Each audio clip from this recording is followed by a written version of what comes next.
Hey everybody, welcome back to my channel. I hope you guys are all doing great today, and I hope you guys all had a good Thanksgiving.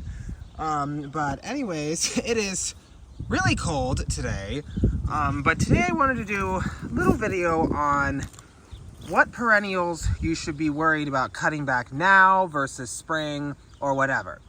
So first off, I wanted to preface that any perennial that has any sort of disease or insect issue should automatically be cut down in the fall, no matter what it is.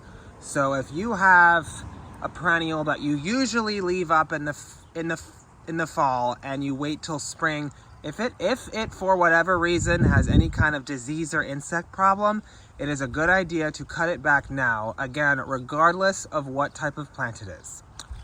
So I just wanted to preface that right off the bat, but this is sort of just generally what perennials are traditionally or should be cut back in fall or spring. So first off, I'm going to start with perennials that you really don't have to worry about cutting back or shouldn't cut back. And the first is right in front of me, and those are mums. So mums are not generally too hardy. Like, they're not really hardy like, let's say, your peonies or your irises. But so a way to help them through the winter, especially their first winter, is to leave the stems and foliage exactly as they are. I know it doesn't look very pretty, but it is very important, especially with these kinds of plants, that you leave the stems and foliage in place, because they will help to insulate the roots and the crown of the plant to help it better survive. So that is one perennial I would definitely recommend that you do not cut back in the fall. Just leave it exactly as it is. Just let nature take its course. Another perennial that, well, I guess this one doesn't really matter as much, but one I think that would look really pretty are asters. Now, this one is a little bit iffy for me. These ones do not have any sort of disease or anything, but I do have ones that do. So on the ones that I do, again, I cut those back. But if your asters do not have any disease or anything, I would recommend leaving them up, because they really do look really pretty. And I think they would make, truthfully, a really pretty, yeah, like especially if you have a lot of snow, I think it looks really pretty. Another perennial that I don't think you should cut back in the fall are pincushion flowers. So these ones are kind of a unique perennial. I wish I see them more. I do see them in the garden center, and I do see them in some people's gardens, but I don't think they're quite as utilized as some of your other perennials like daisies and things like that. But this plant, I do leave it just as it is. It is also semi-evergreen, and I did want to preface that. If plants are semi-evergreen, or I should have mentioned that earlier, excuse me, I do think you should leave them up. Another perennial that I really like to leave up is Coreopsis, and I was actually reading with Coreopsis, they're kind of like mums in the sense that they also really would prefer it if you left them alone. So if you can leave your Coreopsis and stuff alone, I think they would probably appreciate it, and they would be better off.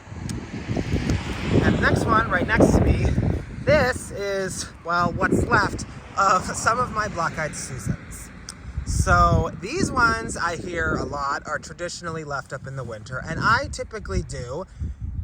However, this year I might just cut them down because, like, don't really have too much aesthetic value. If I had a lot more stems, I might leave it up, but this one I generally would leave. I might just leave it alone.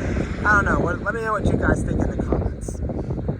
So, but this is one I typically leave up as well.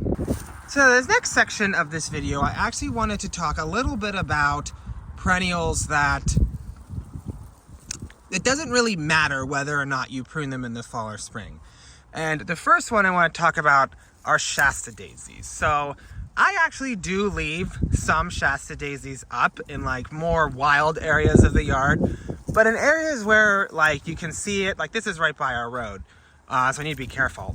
But so these ones, I am going to cut them down here because they just don't look very pretty, to be honest. When you're driving by, I think they look a little bit unsightly. Like if they're really in more visible spots. But again, this one is sort of, I think it's more of a matter of preference. So yeah, these I will be cutting down here. Another perennial I hear that people often leave up, however, again, it doesn't matter either way, but one that I would say I would prefer to prune in the fall from now on are sedums, like these upright sedums. Again, like I said, I know a lot of people like to leave them up.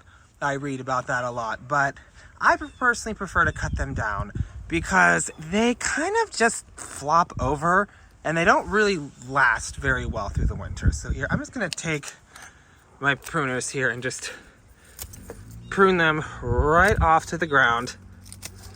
No, nothing fancy. You just cut them all the way down to the ground. There we go.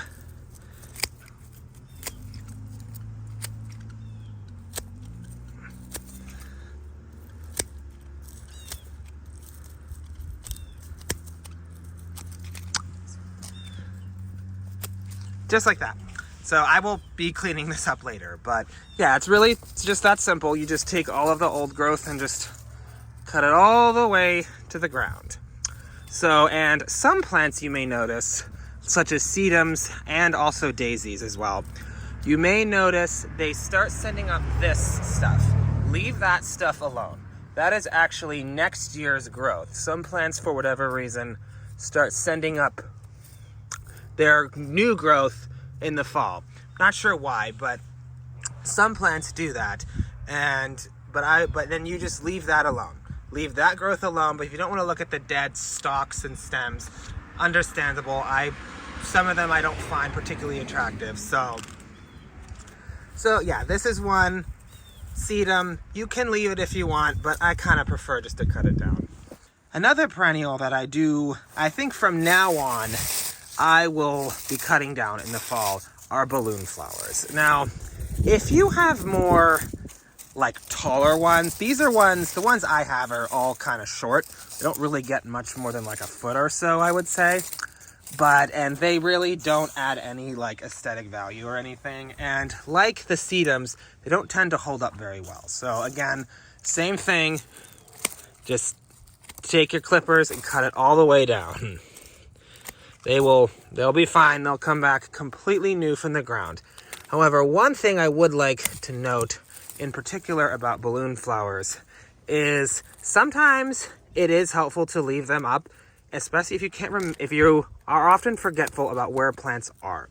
Balloon flowers are one of those plants that for whatever reason, they tend to be slow to come up in the spring. So sometimes you can mistake it for being dead and you'll start digging it up and you'll start disturbing it. So if you're that kind of person, maybe try leaving it up so you can remember where it is. So yeah, balloon flowers doesn't matter, but I think I would prefer personally to cut them to the ground in the fall. Now another perennial that I also don't think really matters when you cut it down is salvia. So again, like most perennials, it doesn't really mind it, but it's really for aesthetic reasons. I do kind of prefer to cut this one down. I don't think it's really, personally, let me get this daylily out of the way. I really don't think it's all that attractive personally in the winter. So I just, again, take my pruners and just cut it all the way down and it'll grow completely fresh in the winter. But again, see, this also has this basal growth here. I don't know if the camera looked like it wasn't in focus there for a second. So yeah, see that? Leave all that alone. All that be left alone, but all of the stems, all of the old flowers, just cut it right off. Another one that it doesn't really matter are these. These are what are these called? Sorry, these are turtle heads. So you can see they do have these beautiful seed pods. So I do think it would look kind of pretty. However, I'm not the biggest fan of them personally, but so I think I'm just going to take all three of these that I have, this one, one over there. I think I will take them all and just cut them all the way because I personally don't find them all that attractive. They're not attractive like things like asters and things like that I think are much more attractive. So I got stuck on them. Right. Much better already.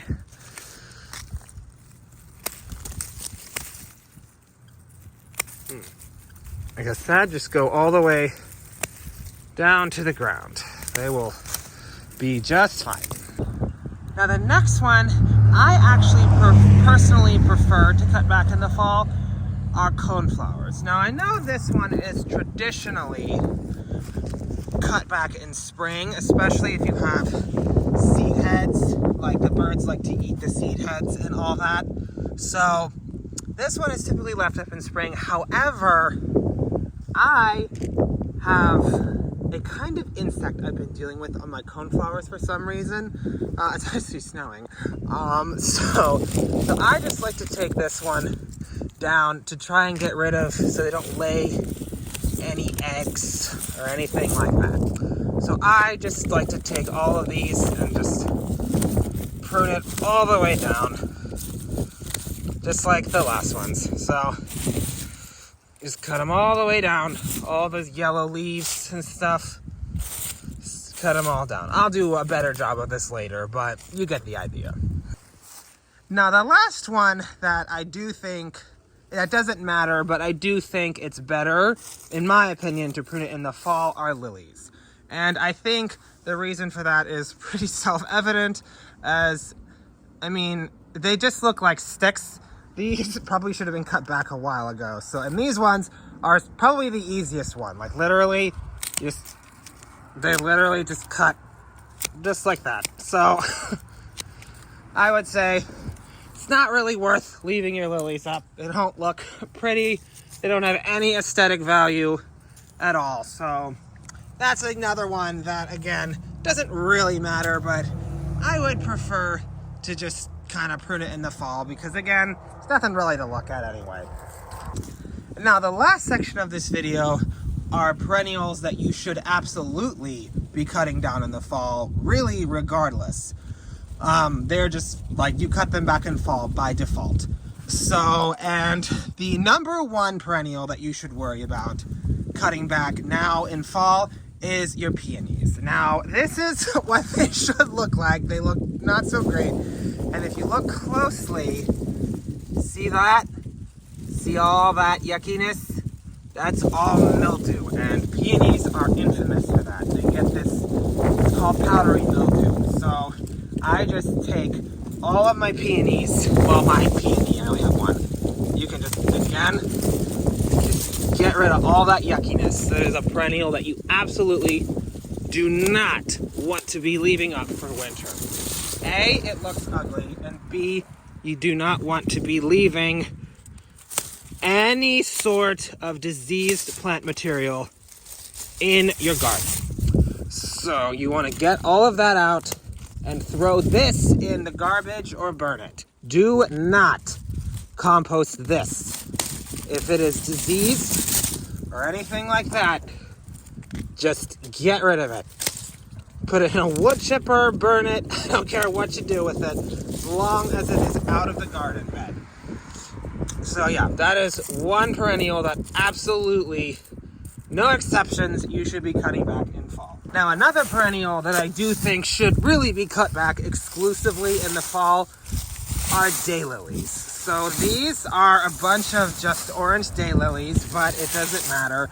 And these ones, they really are a mess to deal with in the spring. If you leave them up for the winter, they are just a mess. So I would recommend cutting back your daylilies in fall. Do yourself a favor.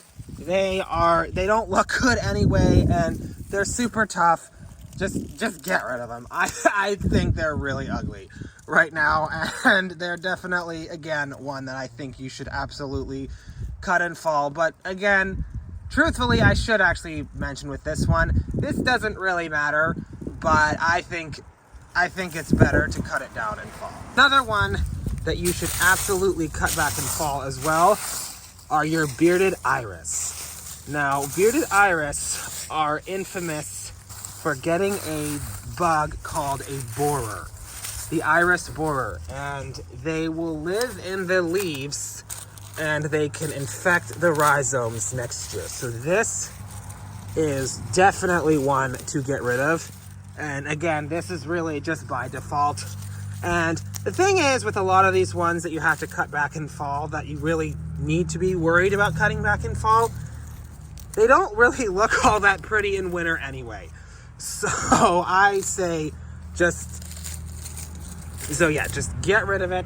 And for the ones that don't, some of them, if you wait long enough, sometimes the leaves can just pull out like this, which is really nice. So, but if they don't, just take your pruners, again, take them all the way back down to the ground. However, leave these little things. Like I was mentioning about like the growth on those other plants, leave that, but you do want to remove all of these past season's leaves, because again, we don't want those bugs overwintering and ruining your irises for next year. So yeah, again, super easy, nothing really to see. So definitely just take these and I would prefer with this, you cut them in like a diamond shape. So don't cut them like straight across like that. Try cutting them like that. That way water doesn't sit on it, so it kind of runs off. It's a little extra tip for you there. Now, the last perennial I will be talking about today, and one that is absolutely you should be cutting back for, this looks pretty self-evident right now, but are hostas. Now, the reasons for these, like irises, go beyond just aesthetics. These ones can often harbor slugs, especially if you've had a wet year, which we have not, but I just cut them down anyway, because you never know. And these, again, these are notorious slug attractants, and I mean, look at them. They are flopping over, and they look terrible. So this is one that just get rid of it. They're all slimy and yucky anyway, so definitely get rid of that. Again, nothing, just doesn't matter, just cut them all the way down. And like the peonies and iris foliage, do not compost this, just throw this away. This all goes straight in the garbage. So that's basically it. So I know this one was a little bit longer, but I just kind of wanted to do kind of a run through of some common perennials you might have and wondering whether or not you should cut them back now or spring or whenever. So I hope this video was helpful to you, and if it was, you guys would please give me a like, comment, and subscribe. I would really appreciate it, and I will see you guys in another video very soon. Thanks for watching.